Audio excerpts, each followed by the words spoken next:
I know you got your options, so pick a right thing, some choice, make it, man, but you can just fuck through it. My body's wanted, I don't know what you got to do. Bring it on, I need to hold it up contender. No one can stop this, with goods and options. As far as I'm concerned, yo, it's only one topic. Street fighters with bare hands and toxic. You're an average warrior, I'll be the master. I can teach you how to fight and move faster. One more move, kid, that'd be disaster. I'll beat you endless and continue to go after. Street fighter me, that's right, the third chapter. This game's so real, no lies and no actors. You capture, don't want to represent your life. Start with anybody, so make your choice right there. Select to make your first pick. Get it on down, 10, 9, 8, 7, 6. Get it on down, choose to pick your best one. Get it on down, 5, 4, 3, 2, 1. Get it on down, select to make your first pick. Get it on down, 10, 9, 8, 7, 6. Get it on down, choose to pick your best one. Get it on down, 5, 4, 3, 2, 1. Some Street Fighter 3. Henry, you know what I'm talking about. You know what I'm talking about. Street Fighter 3 was the best Street Fighter. Pelon, what up from AZ? What part of AZ you from, man? Welcome, everybody. This is another edition of the Fight Up TV live chat where we talk about anything you guys want to talk about. Really, you guys dictate, you the fans dictate the conversation that you guys want to have, the topics that you want to talk about, and I kind of just go ahead and explore those with you. I hope you guys are all doing well. Today is April the 13th, man.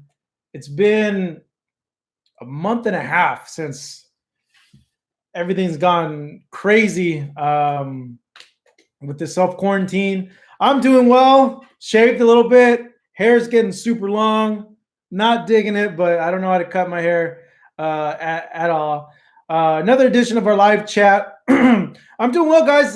Things are okay here in California. They're not too bad. Sort of normal life. You know, we're supposed to shelter at home till May 15th over here. But the area of California where I live, it's not very crowded. So it's less stressful when we go out to like the markets, because the markets aren't super packed. But I also go to the markets when it's not on peak hours. So it's been good, man. Some days are good. Some days are bad. Some days I go to sleep till like 2 in the morning, 2:30 in the morning. Yeah, so I'm trying to break out of that habit, man, because I don't like waking up at like 9:30, 9:45, 10 in the morning. I just feel like I lose a lot of my day.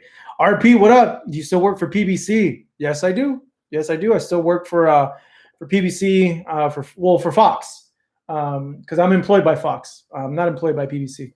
But we haven't heard anything about the shows. If there's going to be any shows, I actually got to send an email and see what's up with that. Last what I was told that we're not having any shows till May. That we were canceling everything. But seeing how things are going, I would not be surprised if that extends to June, to just kind of see what happens, what shakes out. You know, it's interesting because I was thinking, because the UFC fight, the UFC 249, didn't happen.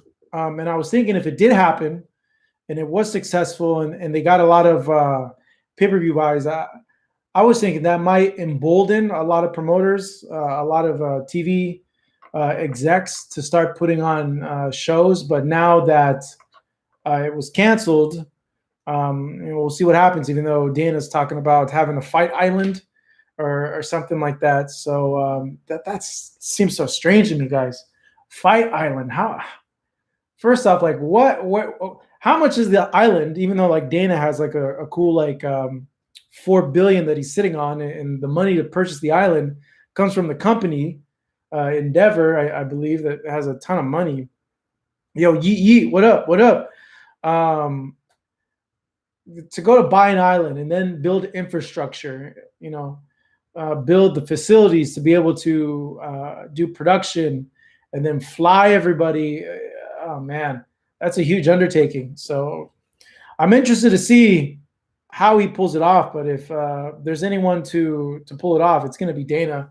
But I could see, because of that, if he puts on the fight, I could see other fight promoters looking at and saying, hey, well, he's able to put it on. It went successful. They have the proper protocols in place. We need to go and do this as well, or start renting out our own little islands and to put on fights. UFC Zone, yeah, WME, IMG, yeah, they have a ton of money. So, you know, for them to purchase an island would not be something that would hinder them at all. They could do it. So it's interesting to see, man. And the other thing too, say you're a fighter, okay, and they offer you a fight on Fight Island, and you're worried about contracting COVID, and you tell them, no, I don't want to take the fight. Now, is the company going to look unfavorable to you, or are you going to get knocked off of matches, or not be given certain fights because you weren't a company man and you didn't go with the fights? It's interesting to see, like, you know, how that happens. You know, who they slot in. Epstein's Island. Johnny Cash said, yeah, Epstein's Island. It could be.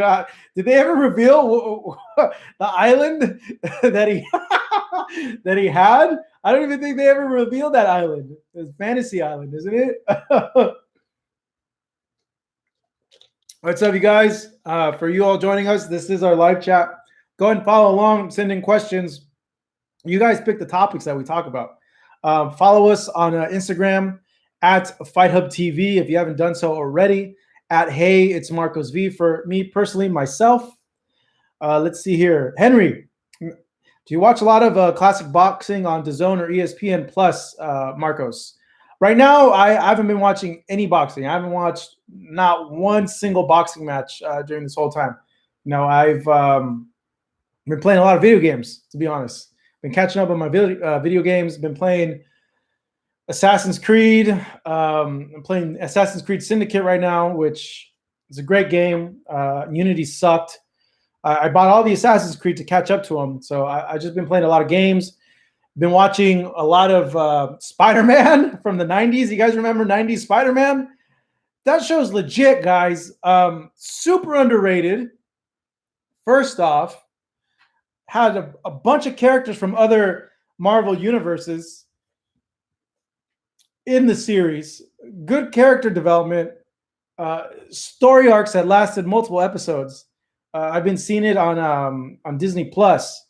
Let's check it out. 90s Spider-Man. You guys remember 90s Spider-Man? It had the watch. I'll play the theme music for it. You guys got to remember 90s Spider-Man. It was like the best Spider-Man that they had. Here, I'll bring it up. 90s Spider-Man. So I've been watching a lot of that. No fights, just strict Spider-Man. Remember that? 90s Spider-Man is the best. Radioactive spider blood. Oh, there we go. So yeah, I've been watching a lot of that. While this has been on lockdown, I've been watching a lot of movies. Ford versus Ferrari.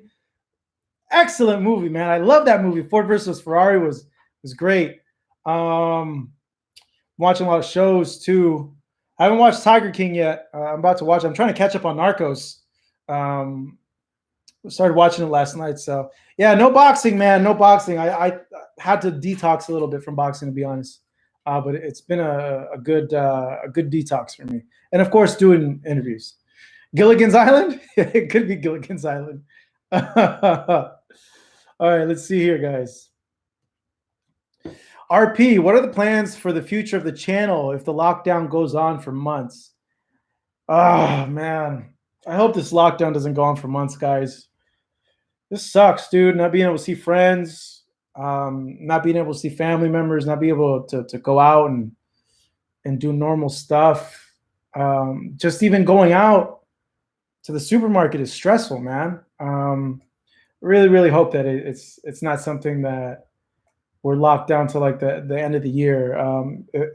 We've been doing interviews online, so that's what we're gonna do, is keep doing interviews online, keep doing content for you guys. Please support it, please watch, please share it, especially now during this time because there's no sports going on. So that's what we would do, and I would obviously come up with things to make for you guys as well and stuff. So, you know, I did an interview with Keith Thurman over the weekend. That's on the channel. So after this, please go ahead and watch it. Did a great chat with Heather Hardy. We posted clips today with Carlos Balderas and David Benavides. So keep checking to the channel. Subscribe if you haven't subscribed already. Put on the notification bell so you get notified every time we upload a video. So that's pretty much what we would do. Manuel Mireles, do you think if boxing events begin with no fans, they should be free and not on pay-per-view? Manuel, bro, excellent point. And this is something I was talking to, I forget who I was talking about. So how is this all going to happen when boxing gets back in the swing of things in terms of pay-per-view? Because obviously everybody's been out of work, or majority of people, for months, okay? They're going to be super penny pinching. They're going to be on a budget, all right? Are these promoters going to go ahead and still charge 70, 80 bucks for a pay-per-view when they put on a pay-per-view? Are they still going to charge the same prices that they did prior to this happening? I would think not, because everybody's tight on money. No, people are going to be delayed on rent, back on credit cards. They're going to be trying to catch up with those delayed payments. They're not going to have a lot of suspendable income to spend to go to these events. So, you know, I wonder, how is boxing going to get back? They're going to have to discount tickets. Are they going to lower the price of the pay-per-view? My best example with some perspective on this was, how did boxing react during the recession? So back in 2009, 2007. And the way that I went around, not because I couldn't afford pay-per-views, obviously. So I had to get a bunch of friends to pitch in $5, $10 each. And that's how we would do it, as opposed to doing it before. So, you know, it's going to be interesting to see how the promoters respond to that, because, you know, honestly, a lot of people aren't going to have money to go to boxing events, to buy pay-per-views, especially they're going to be 70, 80 bucks a pop. You know, I think they should seriously consider lowering the price of pay-per-view during these times, because everybody's strapped for money, and same with the tickets at the live events. If they want people to start spending their money and traveling, everything has to be discounted. And that starts with Vegas, with the hotel prices. The hotel prices are ridiculous. Sometimes they're $300 and up on fight nights on those weekends. They're crazy, dude. I've spent close to $1,600 staying in Vegas for a week. And that's with the discount that they give us as media people, where the most expensive nights are Friday and Saturday of a fight night, or a fight week, costing me $360 a night, $300 a night, somewhere around there. So they're going to have to cut prices, and we'll see, you know, hopefully that boxing is going to be able to bounce back, but it's going to be very, very interesting to see how all this shakes out, because people who are not able to pay rent right now, they're still going to have to owe their money to the landlords or to the mortgage companies. And I can't see a thing where there's going to be a forgiveness program where they just wash out that debt. It'd be great. It'd probably be the best thing they could do, but, you know, that's not how it works. People want their money. So, you know, let's see what happens, but we can only hope for the best, you know. Let's see. Yeet. I love your name, dude. Yeet. Team Batman, what up? I'm Batman. Thanks for the shout out there, man. I'm going to get to your question right now, Yeet, but I'm going to try to read some of these things here. Money Heist. Should I check out? I saw Money Heist on Netflix. Is that any good? Junior 817. I'm gonna check it out. I saw it. It looked interesting. Tell me what it is about. Destan Skelly. What up, bro? Not a bot. Not a robot. Definitely not a robot. Windy City. I'm out doing whatever I want. Think pandemic isn't stopping me. Come on, bro. We all know it's not fake. Don't say that, dude. That's where I'm gonna stop right there. Don't say that. All right. Snowfall Heisenberg. What up, dude? All right. I'm gonna get to your question now. Yeet writes. Yeet. Where'd your question go? Yeet. Marcos. How would a Disowned PBC event work, considering Disowned is subscription based and PBC is pay-per-view? Oh man, that's like a brain exercise. So you might be referring to an interview that I did with Eddie Hearn.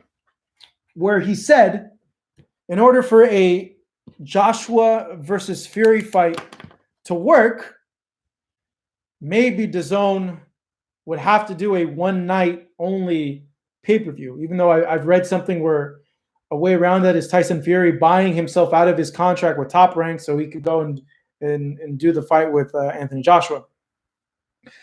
You know, I honestly don't know how a co-DAZN PBC event would work, to be honest, because it's just two different models. DAZN's whole shtick is no more pay-per-view. You pay a subscription, monthly subscription fee to get content, even though they're not producing a lot of content right now. I know a lot of people, a lot of you fans are angry, and rightfully so. If you're paying, Netflix is still pumping out content, you know, during all this stuff, you know, ESPN Plus.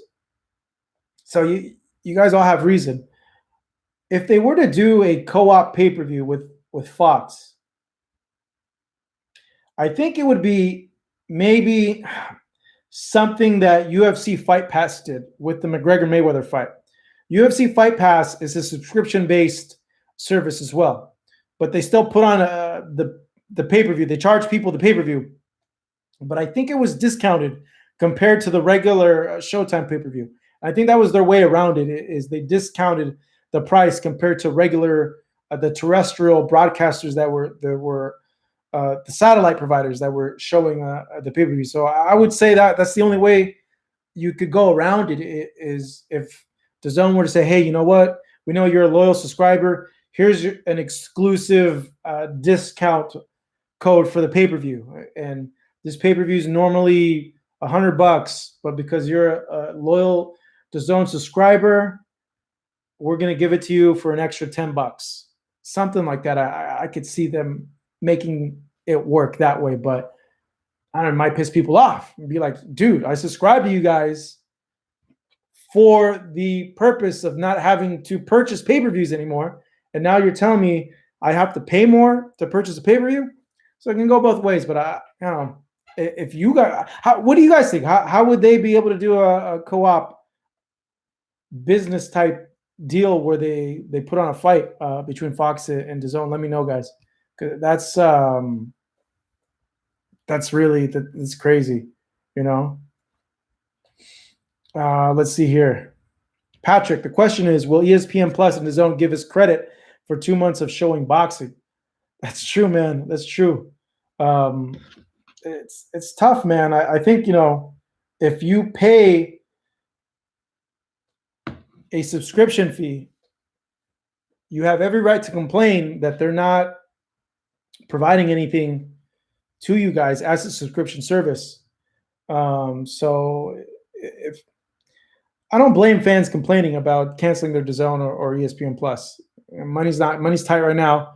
There's no fights to be shown, so what's the point of having it? You know, I haven't canceled it yet, to be honest, but if things get a little tight, I am gonna reconsider canceling it. South LA.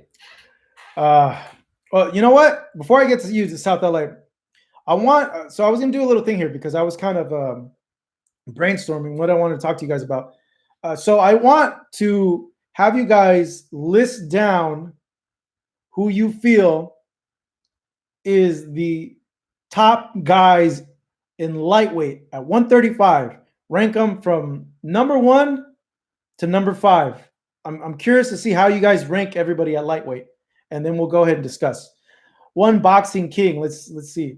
If you subscribe to DAZN for the year, and then the pay-per-view fight should be free. If you're not, then you pay pay-per-view price. That could be a way around it if they do something like that. But I said, I don't know. I don't know how they're going to do this because that's their whole business philosophy is no pay-per-view. They made they spent millions and millions of dollars putting that out there. Pay-per-view is dead. No pay-per-view. And so for them, after that branding campaign, to go and say they're going to do a pay-per-view, it's going to piss people off. 92 AKU says Loma Teofimo, top 2 for sure at lightweight. Let me hear what you guys think. Who are the top guys at lightweight? Who do you guys have? Number 1, number 2, number 3, 4, and 5. List them. H Money, Mr. DAZN has Haney, Lomachenko, Teofimo, Ryan, and Tank. That's his top 5 right there. You guys agree with them? Do you guys disagree with them? Let's see. I want to hear you guys how you have it. Yeet Yeet has Loma, then Tank, Teofimo, Devin Haney, and Ryan Garcia. I think a lot of people will agree with your how you ranked everybody. Yeet Yeet. It's pretty close to how I would have it, to be honest. But I want to hear your guys' reasonings for ranking everybody, how high and how low, and as to why. Fight to make, Loma versus Chuck Liddell, Platinum, Black. Yeah, okay. Yeah, sure. Tank isn't champion, and I think the WBC put out a statement the other day saying that they haven't reinstated him yet. I think he's like champion in recess because of the injury that he had. So let's see here. I'm going to go back. I saw an interesting question that one of you guys had brought up here. And excuse me for my voice if it's going away. I've been talking a lot the whole day. Let's see. Where'd it go? Okay. Keith. Oh, man. Okay. You're just thanking me for the Keith Thurman interview. keep sending in your questions, guys. You can go ahead and follow us on Instagram at FightUpTV. Follow me at Hey It's Marcos V. Okay, Alex. His name's just Alex. How lucky are you that you just ended up getting Alex as your name? That it's been taken. Didn't even know that you could still have it on YouTube. Alex asks King Ryan versus Carlos Balderas. I know there's a sparring video between Carlos and Ryan in which Carlos, I've heard, put down Ryan. No one's seen it. Carlos has it. He doesn't want to put it out because it's just sparring. Here's my thing with the whole sparring, and I'm glad you're bringing it up because sparring's practice, man. Like, when did practice become like a big thing? Like, when you're sparring, you're practicing the stuff that you're not good at. Like, the whole point of sparring is to practice and improve. It's like when you have a scrimmage in a basketball game. You don't go, oh, we whooped this team in scrimmage. Scrimmage doesn't count. That's practice. Do the same thing in a real game. Same thing with wrestling, because I wrestled, so I could bring perspective on this. You know, there's people that would whoop me on the mat during practice because I was working on the stuff that I sucked at, that I wasn't good at. But when it came to like our actual matches for spots on varsity or actual matches, because when we got to CIF, our whole league started practicing with each other. When it comes to that, it's a whole different ballgame. So I think the whole, I whooped this guy's butt in sparring doesn't count. Sparring's meant to practice. It's sparring. Yeah, you're going at 90%. Sometimes you're going at 100%. But at the end of the day, it's not a real fight. Everything's completely different in a real fight. The stakes are higher. It's more sense of urgency in a fight. More adrenaline. It's a completely different thing. Because in a fight, it's real. There's no headgear. The crowd's there, thousands of people watching you. It's for real at that point. So it's everything changes at that point. So I think people take sparring sessions, give them too much credence, because at the end of the day, it's practice. So I still don't understand. So Henry Martinez has been asking me this question, and I guess he's giving me $5 to answer it.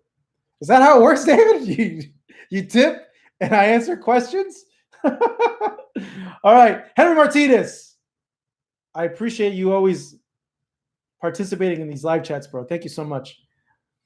How well do you remember the fight between David Tua and Ike Ibiach? I can't even say it. Ibiuchi. It's sad what happened. I'd be such a waste of talent. Thoughts? That's a lot of people, bro. It's a lot of people in boxing have. You know who comes to mind, honestly, when I think about like just wasted talent. And I know a lot of you guys are going to say, "Oh, Broner, not Broner." I think if this guy had it all together, he would have been one of the greatest fighters ever in history because he had all the tools: speed, power. He could box. He was tremendous. It seemed like he had everything, and when he was on top, it seemed like he was unstoppable. But he would always be inconsistent at some points. Mentally, he would break down during some fights. He would tire out after 4 or 5 rounds. H Money, Mr. Disowned, knows exactly who I'm talking about. Zab Judah, man. Zab Judah is an example of how important the mental game is. And I love Zab, man. I was the biggest Zab Judah fan. I still love him to this day, man. I love talking to the guy. But I always would think, what would have happened? How far would have... And Zab went pretty freaking far. He's undisputed champ. But how much further could have Zab went if everything was as complete mentally as it was skill-wise and physically? Think about that for a second. How far he went and what he accomplished. He's going to go in the Hall of Fame. But how far and what he accomplished, given that the mental game at times was inconsistent with him. And that shows you how important the mental game is in boxing. And even to this day, man, you know, I'll be the first to admit, I don't know everything about boxing. I know a good amount, but I don't know everything. I'll be the first to admit it. Some of you guys on here probably know more than me about boxing. You know, do I know how to score a fight? I like to think so. Do I know what I'm watching there on screen? I think so. You know, I practice boxing. I've lived and breathed boxing for the last 10 years. You know, I specifically learned how to box, learned the rules of boxing to be able to understand boxing better. So when they say boxing is all mental, even now I still think, because that's a very layered question. You know, you think on the surface, oh, it just means that you got to be on the zone. But there's a lot more to that. Mental, being disciplined, that comes from here. Because for you to tell yourself, no, I got to stick to this regimen. It's all here. Not doubting yourself when you're walking through the tunnel.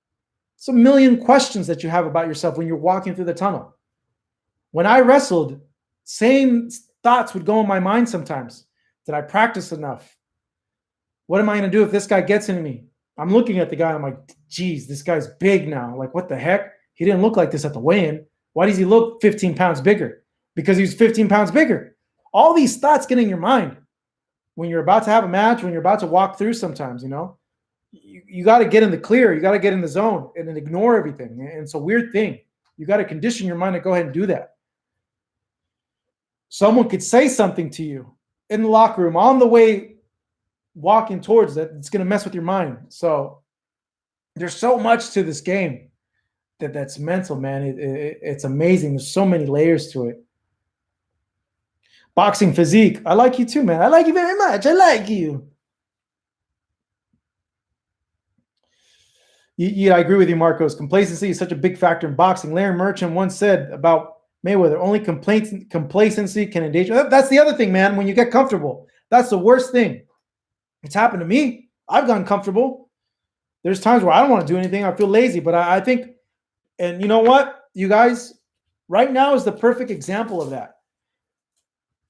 It sucks what we're going through right now, okay? It's not ideal. We're away from our families. We're away from our friends. We can't do anything. But what we can do, we got to look at it, what we can control, okay? What is it that we can control right now? And what we can't control is what we do with our time right now. We could choose to just watch movies all day, which I'll be the first to admit I've done once or twice in this whole time that we were supposed to be inside.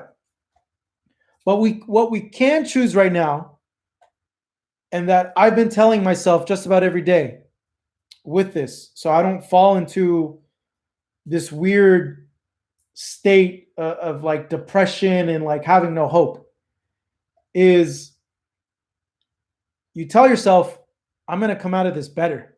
I'm going to come out of this better than I came before it. And if we all have that attitude coming into this, I think it's going to improve us. You know, use this. This is the only time in your lives, a lot of you, that you're getting paid to stay at home, or that you're staying at home and you're going to be able to have as much free time as you can to do whatever you guys need to do skill-wise to improve on yourselves. So do not let that time escape you. Use this time to improve and to make yourselves better. I've been running every day. You know, I'm getting in better shape now. You know, when this started, I saw this as an opportunity to catch up with the things that I never had a chance to do because I work so much. So use this time to make your guys' selves better. Random tangent, I know, but I just had to say that in terms of complacency. Don't be complacent during this time. Use this time to get better, to be better, because out of every negative, there's a dozen positives. It's just the way you look at the situation, the way you approach it. Something bad can happen, but something good comes out of stuff that bad stuff that happens to you. Always look at it that way. Boxing physique. Use this time to build yourself up. Do not break down from fear and destructive emotions. Very important. I agree with you 10,000%, bro. That's exactly what I'm talking about. Kevin G. What up, Kevin? What's going on, man? Where are you guys based out of? Where are you chatting away from? Kevin G, you guys asked, do you think we will ever see David Benavides versus Canelo Alvarez? And if so, who do you got winning that one? All right. So, Kevin, it's a good question, bro. I see it happening.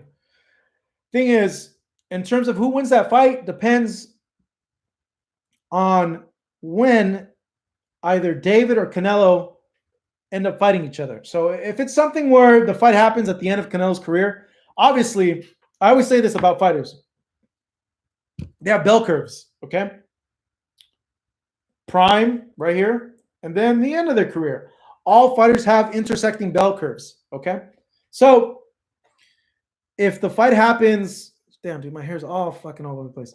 If the fight happens at the end of Canelo's career, obviously, David Benavides has the advantage there. He's the bigger fighter. I believe he throws more punches, is quicker than Canelo. And at that point, if it's at the end of Canelo's career, Canelo already had Canelo. Here's the thing with Canelo. Canelo is a young fighter, but he's old. And this is what I mean by he's a young fighter, but he's old. This is what I mean. This is what sometimes people don't see. Canelo's been fighting since he's been 15, 16 years old. He's close to 30 now. That's 15 years as a pro. 15 years of sparring.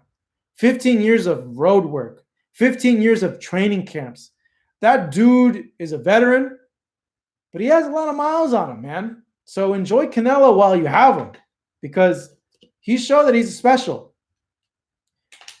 With that being said, Canelo has a window of time now where he's going to be at his peak. And he's at his peak now. 2 years from now, he might not be, because of all the miles that he has from all those camps, you know? If they were to fight right now, it'd be a difficult fight.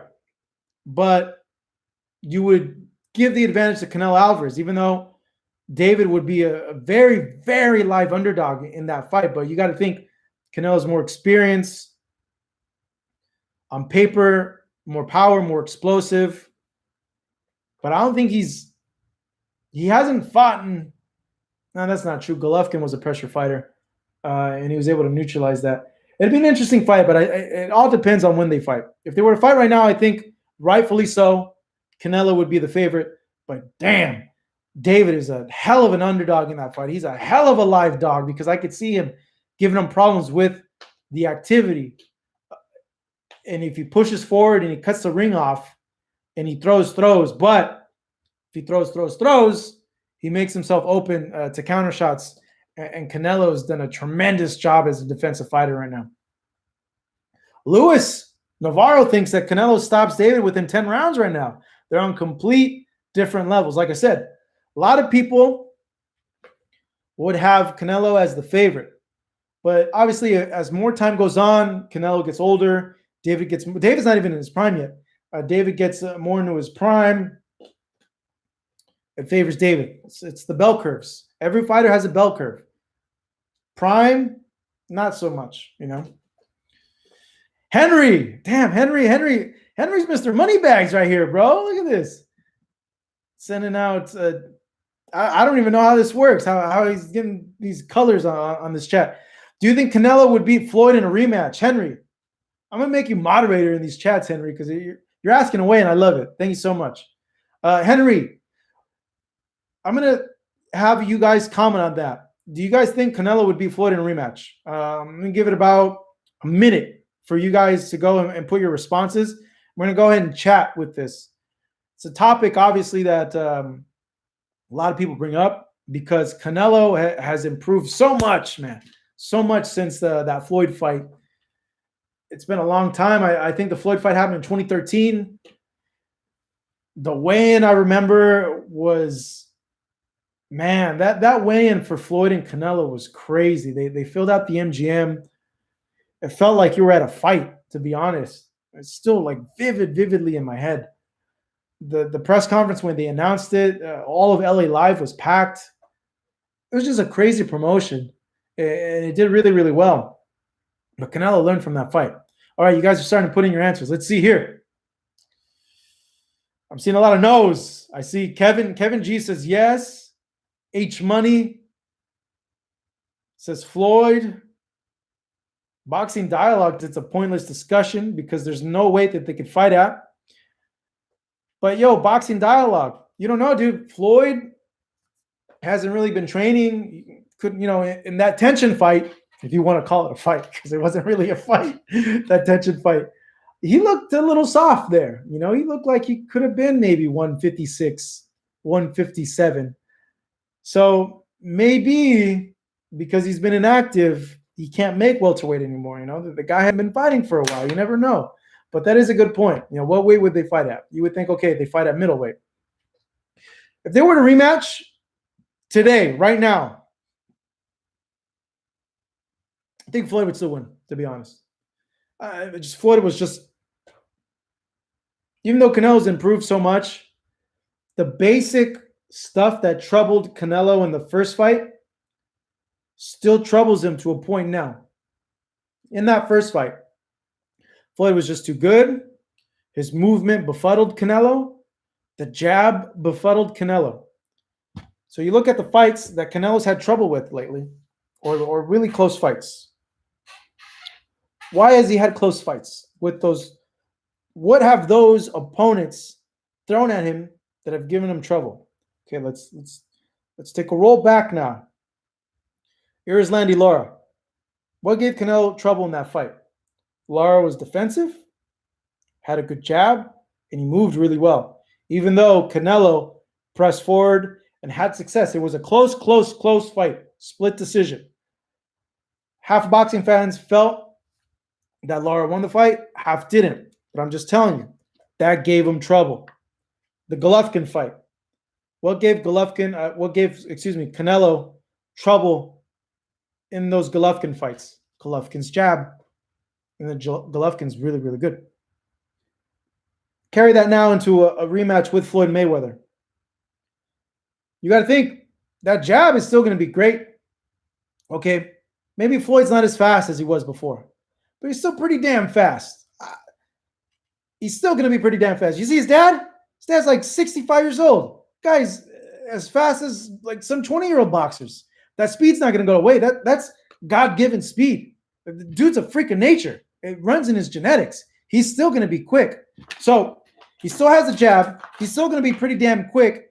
And he has his foundation, the Olympic pedigree, his whole life, training and mastering the basics. That's still there. That's never going to leave him. And that is what's going to give Canelo big trouble if they were to fight again. Even though Canelo's improved a lot, and I think it's a more competitive fight. It's not a blowout like the first one. where Canelo could give Floyd a lot of trouble. And this is in no way meant to disparage Canelo, because I think extremely, extremely high of Canelo. You can make an argument he's the best fighter in the world with the second best resume in current, because obviously, Manny Pacquiao, you can't compare Canelo's resume with Manny Pacquiao. Just Manny Pacquiao is an anomaly. He's been fighting for 30 years pretty much. You can't stack someone who has a resume with that long of fighting compared to anybody who's current. But styles make fights, and it's very, very tricky. And Floyd's a genius in the ring as well. But Father Time is undefeated. A lot of those traits in terms of physicality that Floyd has might not be as sharp, might not be as they were in that fight back in 2013.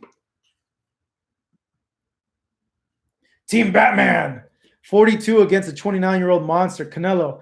I don't know, Marcos. I really think Floyd is the fucking man. Actually happy I got to see both of them fight live, but not against each other. Very, very true. They used to stack them on their undercards. Kyle, come on, bro. Canelo versus Tommy Hearns. That's two different fighters in two different eras. It's hard to compare, This is what I talked about last week. Fighters now are physically bigger, better, stronger than fighters from the 80s. Better nutrition, better knowledge, better training, better understanding of science, of how to take care of their bodies, which is why they're fighting longer and lasting longer than athletes before. It's completely different. It's completely different. Boxing Physique asks a very good question about training gear, but a lot of you guys think that yo, Luca, you took away that message. A lot of people think Floyd's legs are gone. I don't know, man. We haven't really seen him. When's the last time we seen him fight? Berto looked pretty damn good in the Berto fight. It's all speculation. I don't think his legs could be that gone after all this time being inactive, okay? Because he's a freak of nature. But everybody ages differently. So it really depends on how well he's been taking care of himself. He seems to be taking care of himself well, but you never know. And honestly, I don't ever like seeing fighters come back after they retire, because there's a higher chance of them getting hurt. And we've seen time and time and time again, when fighters return after they retire, they usually end up getting hurt. And that's the worst, when you see these guys in their 60s, they can't speak well, they're damaged, and it's because they continue to fight a lot longer than what their body could, and a lot longer than what they should have. So me in general, I don't like it when fighters come back to fight from retirement. Sergio Martinez is talking about coming back to fight. I don't like that. Look what happened in the last fight with Miguel Cotto. Sergio had no legs. Did he have, the injuries that he had, how are you going to come back from that? With Floyd, I think if someone were to come back, I think he would be okay. But obviously, the older he gets, the more risk there is involved. And I just wouldn't like to see it because of that. That's right, Luca. Hopefully you're not related to Ray. If you are, tell Ray I said what's up. Team Batman, thank you. What up? Sonteo Media. Marcos, Canelo versus Andre Ward. I like that one. I like that one a lot. I tried to stir the pot with that one. I tried to see if we can get it happen. I was tweeting Andre Ward like crazy after the Kovalev fight with the hashtag Canelo Ward 2020, let's go. And every tweet that Andre would put, I would always respond, Canelo Ward 2020, let's go. Canelo versus Andre Ward. Okay, let's break it down here. Who has the ring IQ? Andre Ward. Who's the bigger fighter? Andre Ward. Who's the stronger fighter? Depends. You would think Canelo, but Andre's the naturally bigger guy. And he's been fighting even bigger guys. So you think that maybe he's actually, even though it's deceptive, because who has Andre Ward knocked out? You know? Canelo's been the one that is the devastating puncher, but devastating puncher at the lighter weights. That's deceptive there. It could end up being that Andre Ward is actually the more powerful guy if they were to fight. Speed, Canelo. Definitely Canelo's quicker. Footwork. You would think Canelo's a little bit flat-footed. Andre Ward is always in the right position to set up the right punches. So you got to give him that. Chin. Ward has a hell of a chin. Canelo has a hell of a chin. We've seen Andre Ward drop in his first fight with Sergey Kovalev. Gee, I don't even know how he got up. And he was dropped earlier in his career. He's only been dropped twice in his career. Both have amazing chins, man.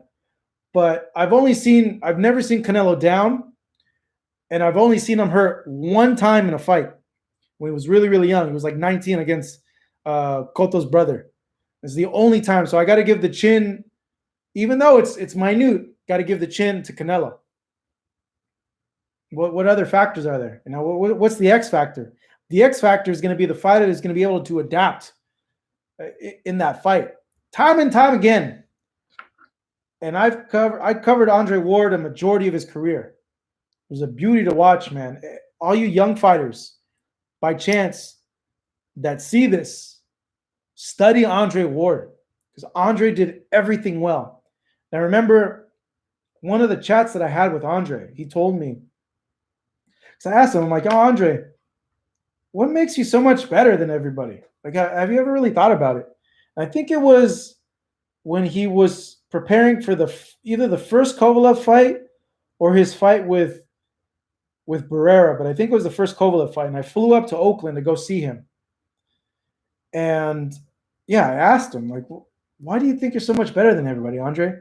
And he told me, because I can adapt. I can do what my opponent can do, and I could do it better than them. I could take whatever they do best, and I could take it away from them.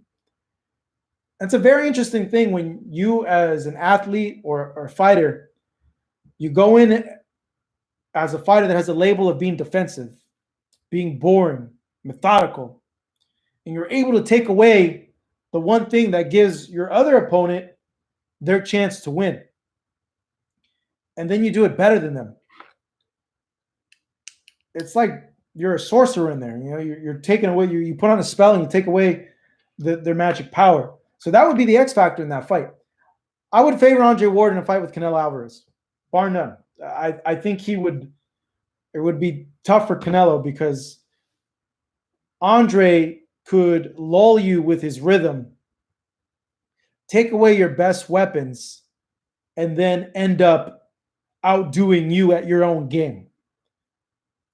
I think, honestly, that Andre Ward doesn't get enough credit that he should get. He's honestly the last truly, really great American fighter that we've had in the last 10, 12 years based on his accomplishments. He's our last gold medalist. I know he gets a lot of flack. He doesn't get a lot of fanfare because Andre was never outspoken, never trash talked, very mild mannered, very respectful, and he didn't get a lot of knockouts. But when you look at what he accomplished and what he did, I don't think enough respect is given to Andre Ward and what he accomplished in his boxing career. And to me, he's Hall of Famer for sure. And if you had to study somebody textbooks wise to see what they do as a young fighter, I would tell all these young fighters to go and study Andre Ward because he did everything extremely well. Andrade looked horrible against Keeler. Yeah, he did look kind of bad. But, you know, sometimes you fight to the level of your competition. And you know what? sometimes you could end up having an off night, man. You know, everybody has an off night. You know, you ever go out to the club, to the bars, and you're just able to talk to chicks left and right, no problem. You're getting numbers. And then there's some nights you go to the bar and every single chick is turning you down, and you're like, man, F this. I'm out of here. Like, F this. Like, I'm over it. So, same thing with boxing, dude. Some nights you have a good night, some nights you have a bad night. Thing is, minimizing the risk to a bad night. Mohamed Salah. What up, Mo? Big fan of Mo Salah, actually, the soccer player. But he asked, what's next for Julian J. Rock Williams? Well, he turned down the rematch for Jayson Rosario, Banana Power. I was hoping to see that. I'm not sure what's next for him. You would think that matchup-wise, there's a lot of stuff there for him still. I know Jarrett Hurd is out there. I know there's the other Charlo, that the little Charlo that he could have a fight with. I think at this point, I don't know. You know what? I don't know what him and his team are thinking. They might be thinking they need to work on some things and build him back up to more significant fights. Thing is, with J Rock, you can't count him out because he's already proven everybody wrong. Everybody started ruling him out, and then he went and shut all our mouths up by winning the titles at 154 pounds. So don't rule out J Rock because of what happened in this fight. You can have an off night. It happens. It happens. And it happens a lot. And I think us as fans need to start learning that fighters have off nights. And if they lose, they lose. They could still on and do great things. J-Rock's a guy that's proven us wrong, and I think he still has a lot left. If they do, it'd be great. And I think 92 AKU just mentioned it, 154-pound tournament. That'd be tremendous. You put Rosario, Charlo, Harrison, Hurd, J-Rock. Who would be the other 54 in there? Somehow I don't know. You offer, I don't think he'd make the switch, though. Munguia is at 160. Who would be the sixth person at the 154-pound tournament? Throw me a name there real quick. Kell Brook at 54. There you go. Those would be the six. Put a Henry Cejudo. No, come on, bro. That wouldn't work. Lubin, there you go. Lubin, those six to do a PBC 154-pound tournament. That'd be great. That'd be tremendous. There you go. You guys thought quicker than me. Lubin. Man, I should reach out to Lubin. I wonder what he's doing and how he's doing. Yeah, John Jones. Come on. This bro Jacko right here. Come on, man. Come on, bro. He's talking nonsense. Mondo Jr. 154 Super Six would be epic. It would be great. Castaño, yeah, that's another guy that could be in it. Good question here. Mohamed Salah, favorite UFC fighters. And you are right, H Money. Lubin's underrated, and people shouldn't count him out because he has tremendously talented, man. And he's young. That's the thing. When you're young and you suffer a loss like that, it's not as bad as when you suffer a loss like that when you're older. Because you're still young, you're still growing, you're still getting better, you're still improving, you still have a lot of time to make up for that. Favorite UFC fighters. Favorite UFC fighter. Fedor. Fedor was my favorite fighter. Cro Cop. All the Pride guys, they're the ones that got me into MMA and made me love MMA. I would say that. Shogun, Fedor, Cro Cop, Wanderlei, all the old school Pride guys were my favorite. Watching and growing up in MMA, I would list those guys as my favorite. Cody Garbrandt, no love. I like no love. He's a big boxing fan. Fedor never fought in the UFC, which is oh man. Here's the thing, like I have a problem with how fans view Fedor. And they're trying to rewrite history, not giving Fedor his credit, saying, well, he never fought in the UFC. How can he be the best heavyweight in history? You got to realize something. When Fedor fought, the UFC heavyweight division was garbage. Tim Sylvia was the heavyweight champion, followed by Andrei Arlovsky. Those two guys were going back and forth. Okay. All the best heavyweights in the world were fighting in Pride. And Fedor beat them all. Undefeated, what, 8 years? 29-0 with one no contest? No other heavyweight has done that. And people are consistently saying, like, oh, well, he lost to Verdum and then he lost to Bigfoot.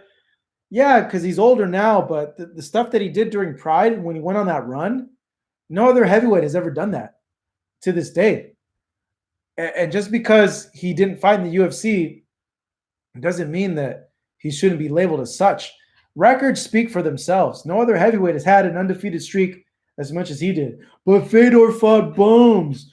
Look, he fought that big sumo wrestler guy and that weird giant guy. Yeah, okay, true. He did have a lot of Fugazi-type fights. Shit fights with guys that shouldn't have even been in the ring with Fedor. But look at the UFC heavyweight division during that time when Fedor was on his run. And look at the division that Pride had during that time. Off the top of my head, Nogueira, Cro Cop, Coleman, a lot of quality guys.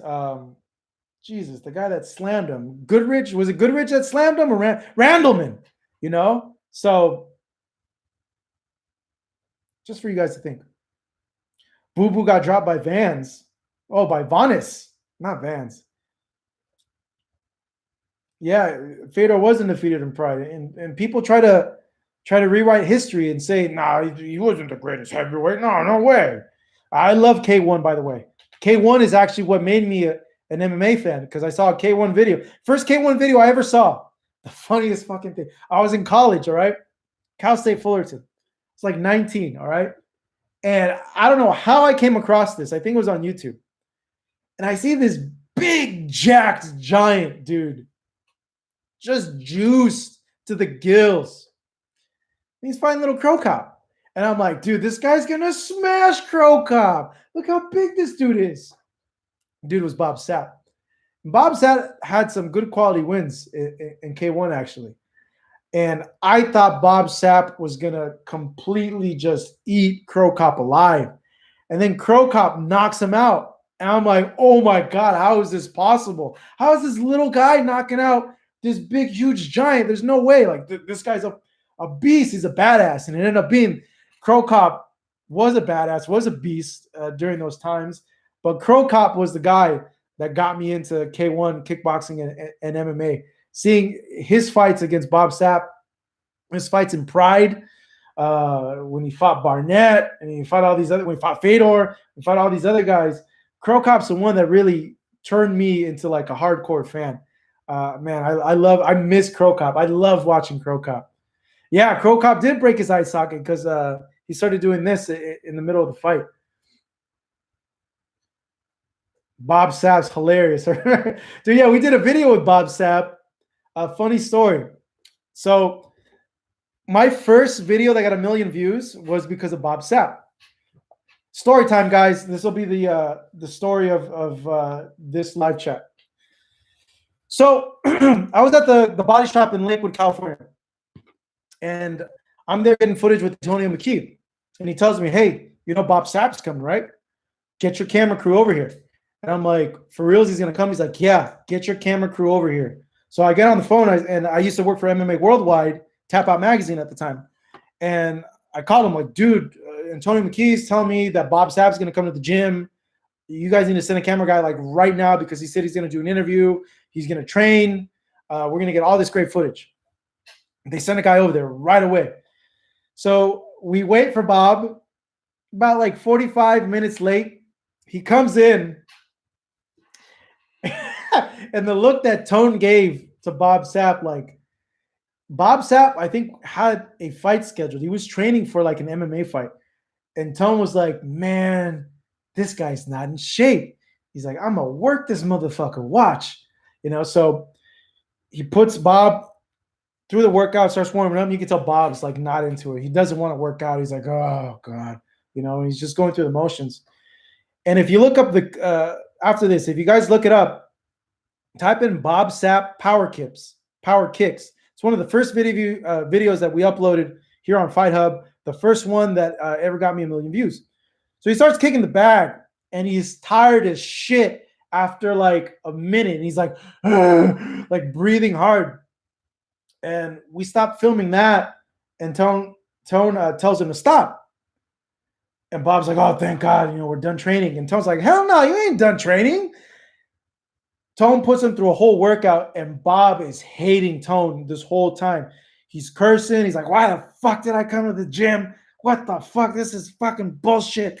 Why am I fucking training? It was the funniest thing because Bob had a fight like scheduled like a month later. So we filmed this video. The MMA Worldwide puts this video of Tone yelling at Bob Sapp, like giving him shit about lagging, about not training and not taking it seriously, like everybody pushing Bob through his training. It was hilarious. A lot of curse words and profanities were used in the video. We released the video. It spreads like wildfire. A few hours later, I get a phone call. It's from Tony McKee. And he tells me, hey, bro, is there any chance that you could, not have that video live anymore? Yeah, we used a lot of M-bombs in the video, and I'm a business owner, a gym owner, and it just doesn't look right. Can you tell the guys to take the video down? And I'm like, Tone, dude, that video was hilarious though. He's like, yeah, I know, it was fucking hilarious, but I can't be having this shit up like that. I'm like, all right, put it down. Bob Sapp didn't show up again to train for like a week. And I don't know what happened to that fight that he had scheduled. I think it fell through, but I was just in awe, just being even next to Bob Sapp, because like I mentioned, Cro Cop and Bob Sapp are what got me into K1 and MMA, and just overall got me into fighting sports. Because of that fight, I wanted to learn how to kickbox, and eventually I did learn how to kickbox. And eventually I went to an MMA school and learned submissions and all that stuff. But just to be in awe, and I still have a picture with Bob Sapp that we took that day, and it's a cool thing, dude. Fucking Bob Sapp, dude. I grew up watching this guy, and there he is, all 300 pounds of him, just right now. And I'm holding the bag for him, and he's kicking the shit out of the bag, and I'm like flinging around everywhere. Oh man, those were the days. That was back when I was like 26, 27. I want to see Bob again, so I'm gonna try to get him on somehow, some way. I hope Bob is doing well in Japan and staying safe. All right, guys, that was the story for the week. As always, we do these Fight Up TV live chats for an hour. It's an hour and 3 minutes. Had to tell that story with Bob Sapp. Thank you so much for chatting with us over here. We do it every Monday. I'm just trying to figure out the time that we do it. So let me know what time you guys are most likely. Do you guys like this time that's more in the evening? Would you rather prefer the time be like at 2 o'clock in the afternoon, West Coast time, noon, West Coast time? I'm trying to figure out like the right time to be able to get a majority of you guys on here to go and chat and participate with this. So let me know. Also, spread the word about the chat, guys. This is all run by you guys.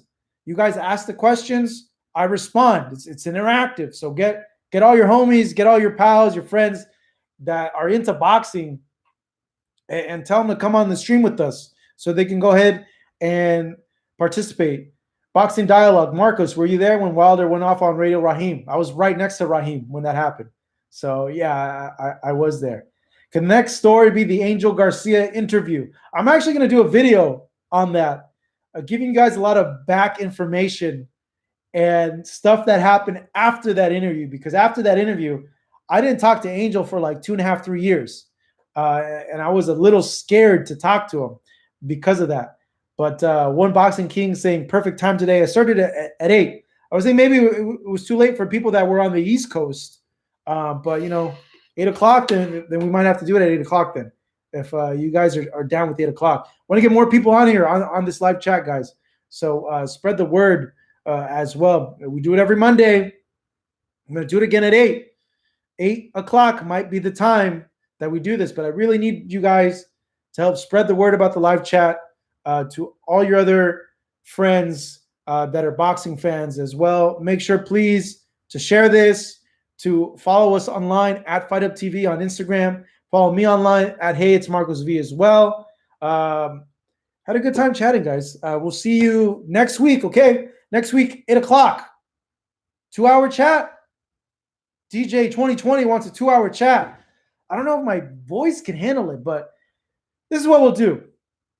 If we can get more people on here overall live at the same time, I'll go longer. I thought maybe an hour would be too long for you guys, that you guys would get bored. But if you guys aren't bored and you still want to interact and send questions and talk, let me know. I want to get more people on here as well. So please spread the word and share the stream as well. So next Monday, 8 o'clock, be there. All right. Thank you guys so much. Really appreciate it. Have a great rest of your guys' week. And remember, stay positive. Use this time, because this is the only time you're going to get in your lives where you have all this time to better yourselves and make yourself better during this time. Do not waste this time, because you're not going to get this time back. So work on yourselves and come out of this better. All right, guys. Peace out. Much love. Appreciate it. Have a good night.